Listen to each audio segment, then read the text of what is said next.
day was not going well. I was completely drenched from a stupid storm. Where did they come from? They said chance of rain, not definite deluge. And this after I came home from a wearying day of work to find a notice on my door from my landlord. Rent was increasing. Again. I would have to move. I couldn't afford as much as he's demanding, and that was in the crappy part of town. And it was raining. All I wanted was a cup of coffee, warm and comforting. Through the rain and my misery, I finally saw the sign, Sweet Beans, a beacon in the storm. I stood inside the coffee house of hope and tried to convince myself that I wasn't too soaked to sit down somewhere. Then I took my glumness and headed for the counter. Hey there, we're having a rally tomorrow and... Froze in my tracks. The fire that broke the depressed camel's back was being shoved into my hand. But as I started to fling it away, I looked up and saw a smile that could warm an ice cube in a blizzard. Hi. I stood there grinning like an idiot, watching him grin back, before I realized the fire was still in midair, waiting for me to take it. Hello. There's a rally tomorrow night. I didn't mean to scare you. Just handing out flyers to handsome men at the coffee shop. Seeing as I was dumbfounded, a stance I hoped was chalked up to me just braving the storm outside, this dark stranger took matters into his own hands. Before I could get my wits about me, he folded up the flyer and placed it gently in my jacket pocket for me. You should come. See you later. I hope. And with that, he was out the door, and I was giving myself a quick mental lashing. Well done! Real smooth. I set off again for the counter. What will it be? An Americano, please. Room for cream? No. Black. Strong. Hot. Can I get a name for that? Mark. Coming right up. Spare some change. She came out of nowhere, and with the smell that accompanied her, that doesn't really seem possible. No, sorry. I put it out without even thinking. I was in no mood. Wet, tired, feeling stupid, and about to lose my apartment. She shambled away, and I watched her move about the cafe. Spare some change? No. Spare some change? No. Spare some change? No way. One black, strong, hot Americano with no room. Thank you. I found myself a seat and waited for the inferno of deliciousness to cool enough to drink. And while I felt the damp cold continue to soak its way into me, I felt bad. Not because of the rent. I knew that was coming. My landlord was a jerk. And a money-grubbing jerk at that. And not because of the crappy day at work. It wasn't too unusual. It's the busy season. And not even just because I looked like a complete fool in front of a very handsome stranger. There was nothing unusual about that either. But because I'd seen that woman before, shambling her way down the sidewalk, asking for spare change, wearing that strange pile of rags I later realized was her coat. Maybe she was a con artist, or maybe she really was homeless.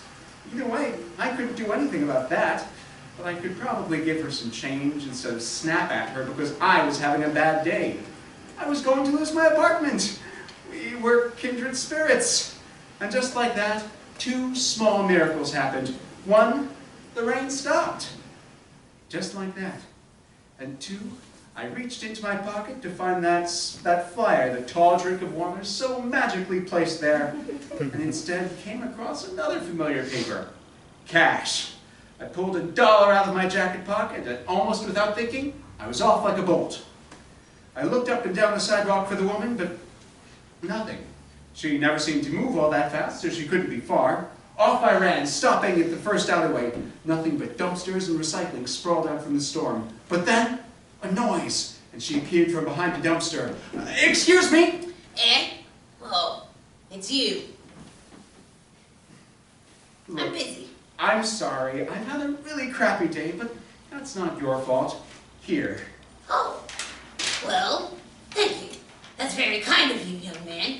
You're the only person in that place that showed me any kindness. Well, eventually. Yeah, I'm sorry. It's just... Oh, you don't have to explain yourself to me, dear. I've been on the streets long enough to get a pretty good understanding of human nature. I've seen beauty and I've seen darkness. In fact, I've come across some very interesting things in my time.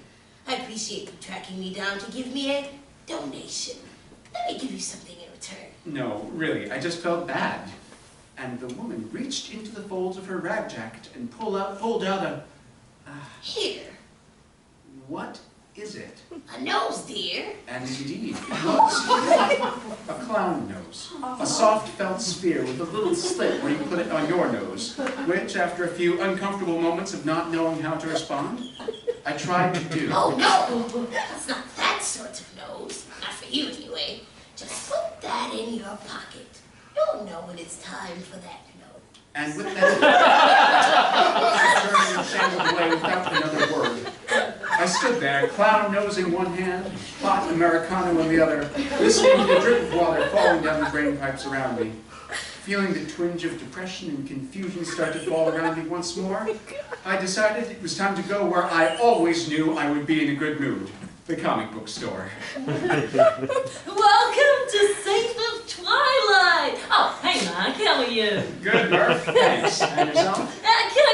Can't complain. What brings you in? Me, I hope. There he was again, the tall drink of coffee from the water shop. The one that ate my brain all fuzzy.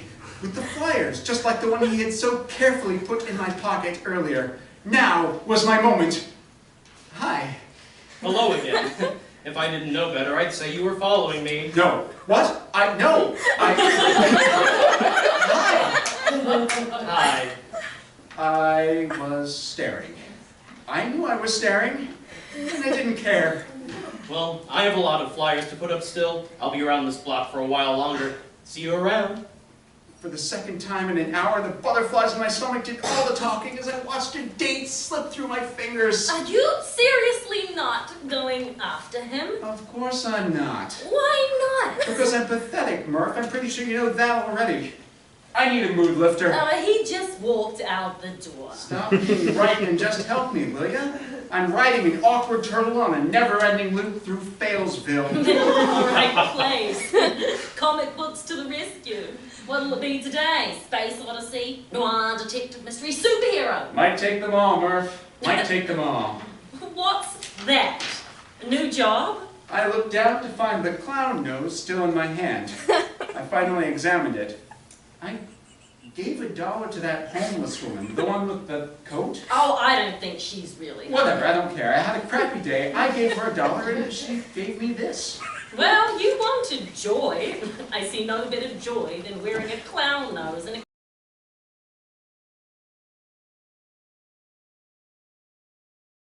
The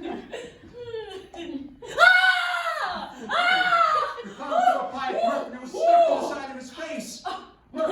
Murph, what's wrong? Get it off! It burns! And then I heard it. The pie was stuck to Murph's face. It wasn't falling off, it was like glue. He clawed at it, but it was solid, and I could see the blood start to flow down Murph's face. I ran to him, but another pie came flying at me. I fell to the floor as it struck the bookshelf next to me. I looked up and down to see Murph fall to the floor. My heart was racing. What the hell was going on? I had to escape this madman. I leapt to my feet. The only way out I knew was the way I came in. And there was a crazed clown, 2 new pies in each hand, blocking that way. Give it to me. What? Give me the nose. Nose? This nose? You killed Murph for a stupid nose, you son of... Another pie came flying at me and I hit the deck. The other pie landed right in front of me, eating through the floor. I scrambled to my feet and wrenched the clown nose from my own. Just take it! I made to throw the nose, but my arms were suddenly pinned to my side. I felt a rope around my waist, like I was lassoed. Off I flew to my right, crashing to the ground. Rolling onto my back, I looked up to find another clown. No, not a clown. A mime. Black and white stripes, white makeup with little diamonds over its eyes. Give it here. Hey, that's mine. A pie flew at the mime's head and he narrowly ducked another. With dizzying specificity, the mime drew an imaginary gun from one pocket and loaded it with bullets from the other. He raised up the clown and the imaginary gun jammed. As he worked it fixing, I could feel the rope around my torso loosen. I wriggled my way out of the non-existent trap and peeked over the shelves. The clown was charging down the superhero section, more deadly pies in each hand, right for the mime. It was my chance. I have No doubt a small puff of smoke took my place as I ran to the door with all my might, turning only long enough to see the clown slam into an imaginary wall that sent his pies flying. I burst out into the street. Whoa, wow! Ooh, ooh. Help! Someone help! Hold on, what's going on? Are you okay? Oh, it's you. Hello. It was him.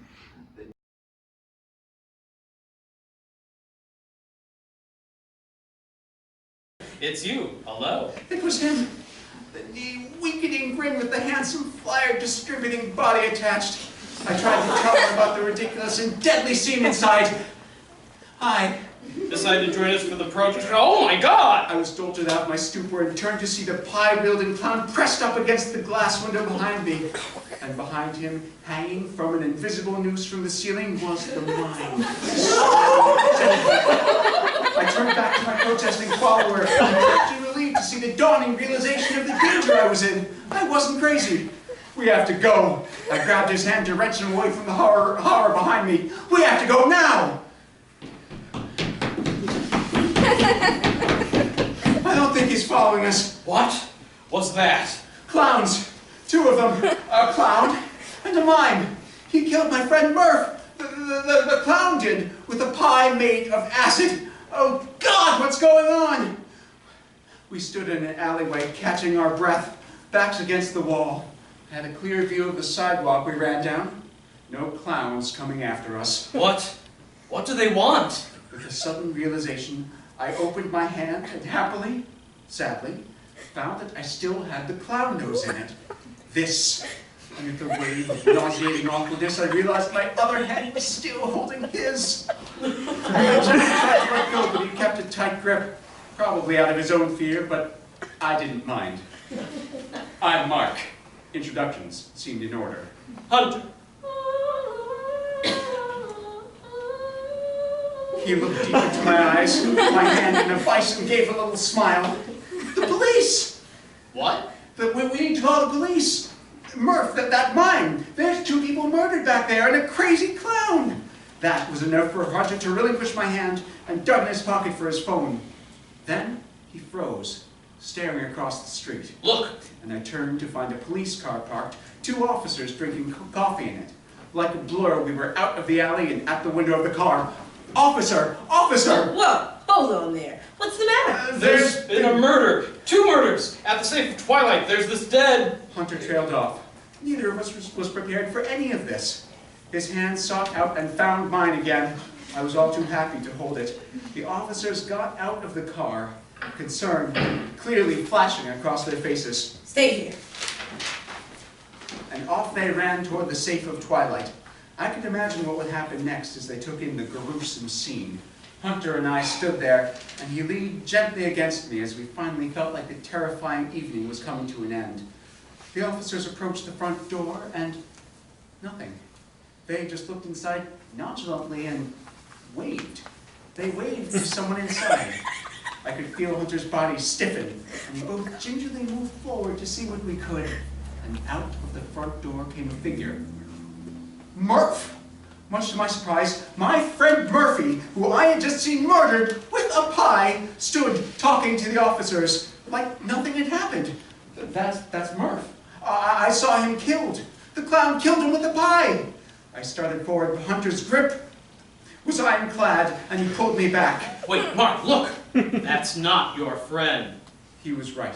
The face was Murph's, and the clothes looked right, but the shoes! How did I not notice that? He was wearing clown shoes, pink and red. And as I wrapped my brain around the new information, I saw him point at us. The officers turned. We could see the white face paint running down their faces. Safely in the dryness of their car, their disguise was intact. Now, in the wet air that permeated the city, their cover was blown. They took off toward us, but Hunter and I were already sprinting down the street at breakneck speed. Here! In here! What are you doing? We'll be stuck in here. Exactly. Come on. They might be cops, but they have clown makeup on. That might have worked while you were alone, but it won't work with all these people around. We should have a minute to catch our breath. Now, what is that red thing you have? I opened my hand again, and the red nose puffed back up to full size. Hunter gingerly took it from me and examined it. It's a clown nose. This is what they want? I nodded, having no more idea of why than he did. Let's just give it to them. We can't! The response surprised me just as much as it did him. The mime. What? The mime was also after the nose, and he got killed for it. So, apart from the fact that I have no doubt that they are going to kill us whether or not we give them the nose, the mime and the clown hate each other. There's more than one group after this nose, and we don't know who should get it. Mark, it's a no. Then people are getting it. There's more going on here than we know. Wait a minute. Maybe we know more than we know. The protest. What protest? Hunter gave me a look, and I realized I was being an idiot. I dug in my pocket for the flyer he had put there earlier. Rally tonight to protest the high rent in the city. My mind flashed to the note I found on my door when I came home from work. It seems I had more reason to hang out with Hunter than I thought. But then my mind went blank again. What does the protest have to do with the clowns? Rent. I was looking for historical pictures of the city to put on this flyer, anything to do with rent or old buildings or the homeless, and I came across this crazy urban legend about when Ben Harbor City was still just a budding town. It had to do with clowns.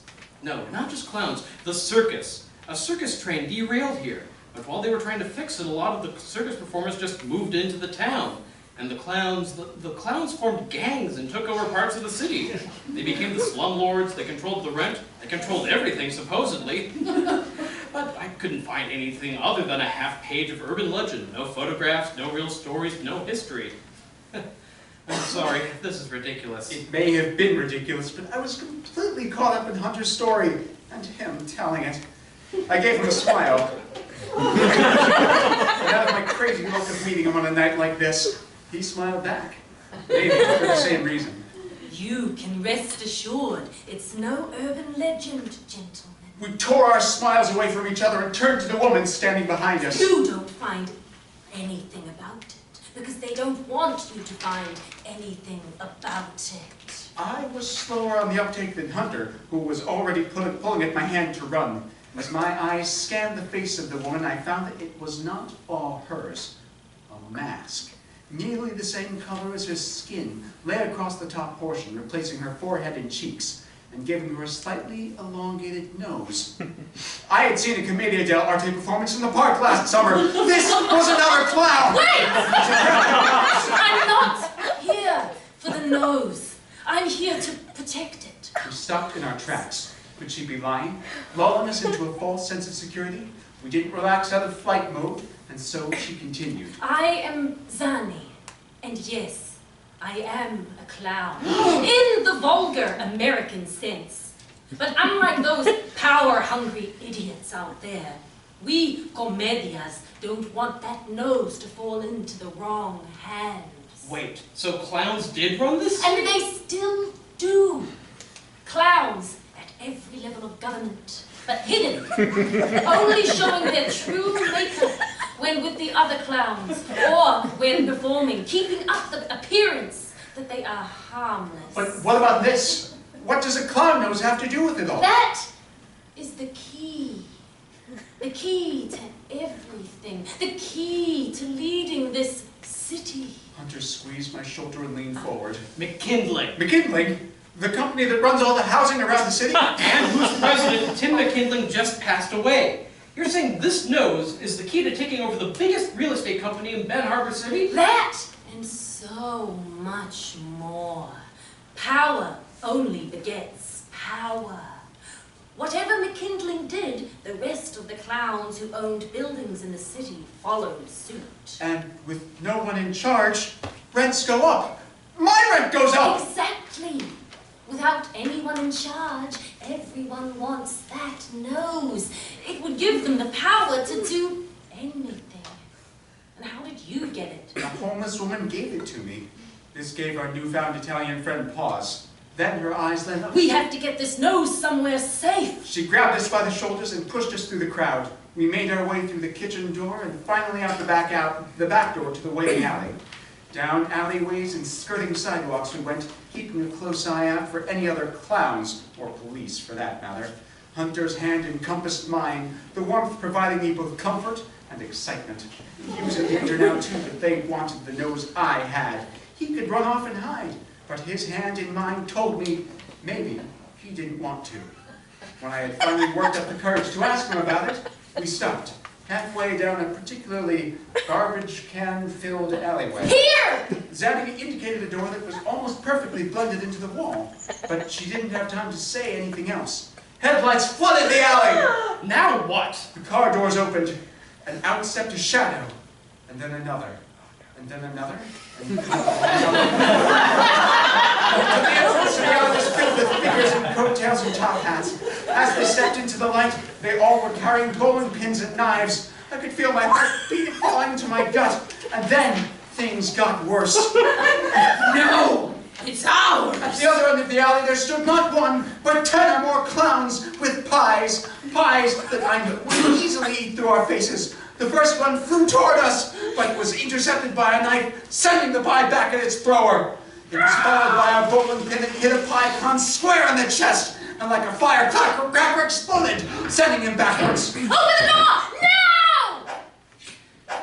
Zanny flailed away from us, making for a very distracting target, sometimes catching objects midair and sending them back to their sender. Hunter and I, trying to keep our calm in the war zone, turned to the door. There's no handle! There has to be something! Making for a very we ran our hands across the door, but there was no handle, no latch, no nothing. Just a hole where our handle should be. No, not a hole, a divot. A perfectly spherical divot. The shape of the clown nose that I happen to have.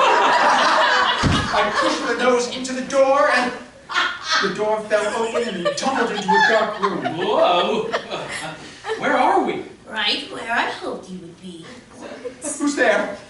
I recognized that voice. The voice, yes, but probably not the face. Light bulbs flickered to life, and we found ourselves in a large room immaculately decorated with stairs and corridors that led to other rooms. This wasn't some back alley warehouse. This was a mansion, hidden right in the middle of a block, in the middle of the city. My eyes pulled themselves away from the beautiful home to take at the woman standing by the light switch. She was maybe in her 60s, in a beautiful red sequin dress and flowing white hair. It's good to see you again, and with such a handsome companion. Mark, who is this woman? She's someone who isn't quite as homeless as she seems. Well, I hope to be again soon. That is, until I find another place to live. What about this place? Well, I'm hoping it will be your home now. Mark, what's going on? I haven't had a clue all day. Now I'm really confused. That nose, gentlemen, belonged to my late husband, Timothy James Aloysius McKinley, also known as Scribbles the Clown. Scribbles? I had it at my birthday party. When I was a kid. Probably, Scribbles was an amazing clown, but it was all a facade. As a clown, he could run the gang. And as a businessman, he could run the city. Exactly. And now I give it all to you. But why me? When I knew my husband was dying, I put on a clown suit of my own in the shape of a homeless woman. No one would give me the time of day. I would beg all day and into the night and come home with next to nothing. The city had lost its heart until you came along and chased me down in an alley to give me $1 because you felt bad. That was the kind of warmth I was looking for. It was the kind of warmth this city is missing. And it's the kind of warmth that needs to run the clowns in this town. My head hurts. This can't be real. It's real, Mark. The mansion, the clown gangs, the company, all of them are yours for the taking. Just, please, do some good with them. I wouldn't even know where to begin. What am I supposed to do about all the people outside who want to kill me? Oh, don't worry about them. Zanny, you're alive. It takes more than a few clowns with pies and juggling tricks to take me out. You have the Commedia gang at your side. Once you take over the company, others will follow suit. We may be clowns, but we play by the rules. Mark, this is incredible. You can fight the greed and corruption in this city from the inside. And all you need to do is put on a suit. The woman gestured to a nearby closet that slowly swung open. And inside was one of the most beautifully decorated clown suits I had ever seen. But I've never been a clown before. I don't know how. You'll learn, Mark. For the good of the city, you'll learn. She was right. Fate had dragged me kicking and screaming to this moment. It was time to act. With Hunter's hand in mine, I stepped toward the most respected suit in the city, Mr. Scrumples. But little did I know that the battle for Ben Harbor City was just beginning.